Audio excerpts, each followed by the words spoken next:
Bom, nós acompanhamos a reportagem do Supremo de ontem. Após 4 votos a favor de restringir o foro e pedido de vista, o STF adiou o julgamento. Está conosco nessa edição do Jornal da Manhã o ministro do Supremo, Marco Aurélio Mello. Ministro, bom dia, como sempre, é muito bom ouvi-lo aqui na Jovem Pan. Bom dia, uma satisfação enorme falar aos ouvintes da Jovem Pan. Ministro, que análise é possível fazer desse tom, desse julgamento de ontem que foi adiado e sorteia alguma perspectiva de quando esse julgamento pode ser retomado?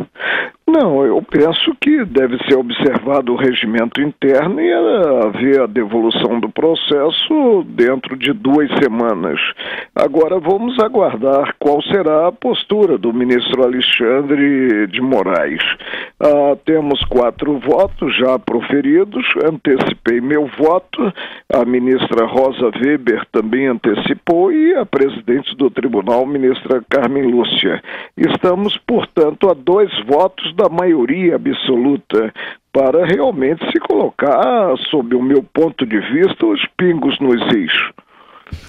Ministro Marco Aurélio, bom dia. Marco Antônio Villa, ministro. Sim, Marco Antônio Villa, que satisfação voltar a falar com você. Satisfação, ministro, também minha. Eu queria perguntar ao senhor o seguinte, eu fico me distraindo lendo a Constituição e sempre também me debruço aí sobre a edição do Supremo Tribunal Federal, sobre a Constituição e o Supremo, aqueles volumes que eu acho que são muito importantes, né? E lendo agora o artigo 86, que trata de alguma acusação contra o presidente. Por exemplo, eu vou só ler para o nosso ouvinte, ministro, sim, com a sua licença. Admitida acusação contra o presidente da República, aí vem o presidente ficará suspenso de suas funções, etc. Mas no caso das infrações penais, que é o artigo 86, parágrafo 1º, inciso 1º, nas infrações penais comuns, se recebida denúncia ou queixa-crime pelo Supremo Tribunal Federal, o presidente fica suspenso de suas funções.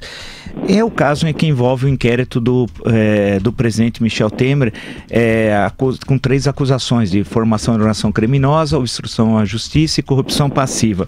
São tempos sombrios esse, ministro. O senhor, 2 coisas, imaginou que viveria isso que o senhor está vivendo agora? E segundo, é possível, caso o inquérito, com a conclusão do inquérito, ser recebido e virar uma ação penal e, nesse caso, o presidente ser suspenso das suas funções? A primeira questão, eu digo que o que nós estamos constatando se mostrava inimaginável, né? Em termos não só de corrupção, como também de crise política, isso no tocante ao presidente da República. Agora, na segunda parte, para nós deliberarmos sobre o recebimento da denúncia, indispensável será a autorização por 2/3 dos membros da Câmara dos Deputados. Aí sim nós teremos a decisão recebendo ou não recebendo a denúncia que venha a ser apresentada pelo Procurador-Geral da República. E se houver o recebimento, aí a consequência, que é uma consequência constitucional, que ocorre também no caso de denúncia na Câmara por crime de responsabilidade, que é o afastamento da cadeira de dirigente maior do país. Ministro, eu vou ter que fazer uma pergunta, porque por obrigação de ofício, eu acho que para esclarecer o nosso ouvinte, é um assunto desagradável, mas em maio, agora, no mês passado, o ministro Gilmar Mendes fez um comentário sobre o senhor tinha encaminhado um ofício à presidente Carmen Lúcia, comunicando que não atuaria nos casos que tivessem relacionados ao escritório Sérgio Bermudes, porque nesse escritório trabalha a sua sobrinha e o senhor se sentiu impedido de atuar em qualquer ação, fosse administrativa, civil, penal, etc. tal.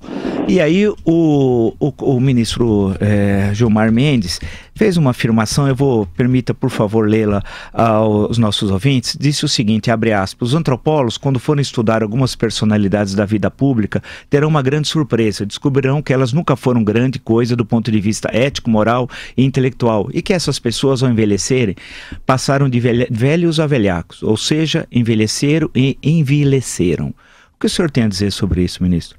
Não, apenas que fiquei atônito e, evidentemente, algo lastimável que não se harmoniza com o Supremo Tribunal Federal, né? Agora, paciência, nós estamos vivendo tempos estranhos, que cada qual faça a sua parte. E eu busco fazer a minha parte segundo a minha compreensão das matérias. Quando me declarei impedido, foi justamente para não ser surpreendido com uma articulação de suspeição. E aí fiz coisas claras, dirigi o ofício à presidente do tribunal e disse mesmo que estou impedido, como via me declarando impedido nos processos em que a minha mulher, que é desembargadora do Tribunal de Justiça do Distrito Federal, atua, a minha filha, que é procuradora do Distrito Federal, concursada, e a minha filha juíza no Rio de Janeiro. Ô ministro, na semana que vem o Brasil vai parar para acompanhar o julgamento da chapa Dilma Temer no TSE. E na semana passada o presidente do TSE, que é o ministro Gilmar Mendes, afirmou que o tribunal não é instrumento para solucionar a crise política. Eu pergunto, ministro, com tanta experiência que o senhor tem no Supremo Tribunal Federal e também na magistratura, enfim, eu pergunto, existe interferência política numa decisão como essa ou os brasileiros podem acreditar que vai ser uma decisão meramente técnica? Sob a minha forma de pensar, não há qualquer interferência política. Tribunal não está engajado em política governamental. Tribunal atua de forma vinculada, considerado o direito positivo, considerada a Constituição Federal. É isso que se espera dos integrantes dos tribunais em geral. E nós temos, para atuar dessa forma, com absoluta equidistância, e processo não tem capa, processo tem estritamente conteúdo, nós temos que a cadeira ocupada é uma cadeira vitalícia. Ministro, o senhor é o relator do caso que envolve agora recentemente o senador Aécio Neves, né? Senador afastado, inclusive, do Congresso, do Senado Federal. Quando é que como é que está o andamento desse caso, por favor, ministro? Olha, eu recebi por distribuição, já que ocorrera antes uma distribuição considerada prevenção. Então, uma remessa desses inquéritos para o ministro Fachin. E se notou que não haveria prevenção, que deveria se verificar livre distribuição. E ela ocorreu entre os 10 integrantes do tribunal, participando inclusive dessa distribuição o ministro Luiz Edson Fachin. Recebi os inquéritos e constatei a existência de agravos daqueles que estão sob custódia do Estado provisoriamente, agravo do senador Aécio Neves pretendendo o retorno ao Senado e agravo da Procuradoria-Geral da República visando a prisão do senador Aécio Neves. O que fiz, já que respeito muito a posição dos colegas e não parto para a autofagia, não poderia, ombreando com o ministro Luiz Edson Fachin, julgar individualmente esses agravos.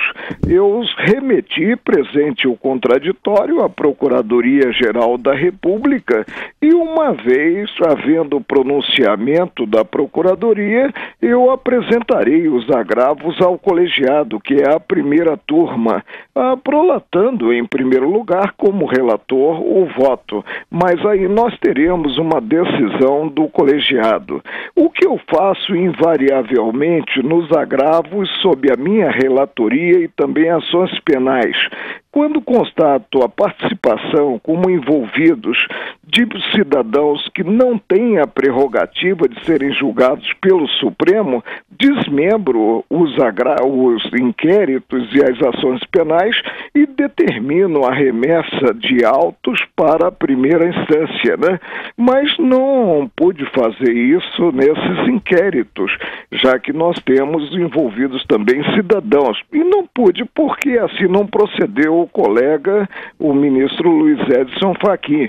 E a decisão a respeito só pode caber ao colegiado. Ministro, mas desculpe abusar da sua bondade, só uma última questão minha. No julgamento do impeachment da senhora Dilma Rousseff, De acordo com a Constituição, na minha leitura, ao menos não é nenhuma questão de interpretação, mas está claro que a pena era o impedimento e vírgula, com a inabilitação para o exercício de função pública por 8 anos. Isso foi adotado em 1992, no final de dezembro daquele ano, quando o presidente Collor, foi aberto um processo, primeiro autorizado pela Câmara, depois o processado e julgado pelo STF, sobre a presidência, o julgamento do presidente Supremo, tudo como dispunha a Constituição. E ele foi impedido por crime de responsabilidade e inabilitado por 8 anos para o exercício de função pública. Porém, esse procedimento não foi adotado em 2016. Ocorreu uma situação, no meu entender, anômala.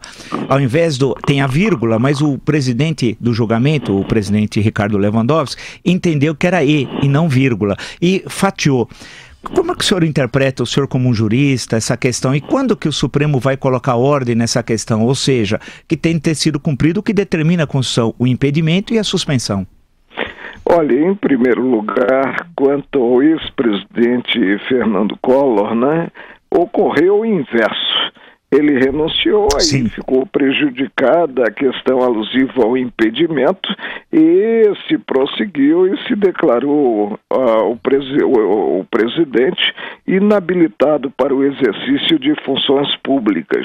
No caso da presidente Dilma, se assentou o impedimento, o impeachment, e não se implementou essa declaração de inabilitação.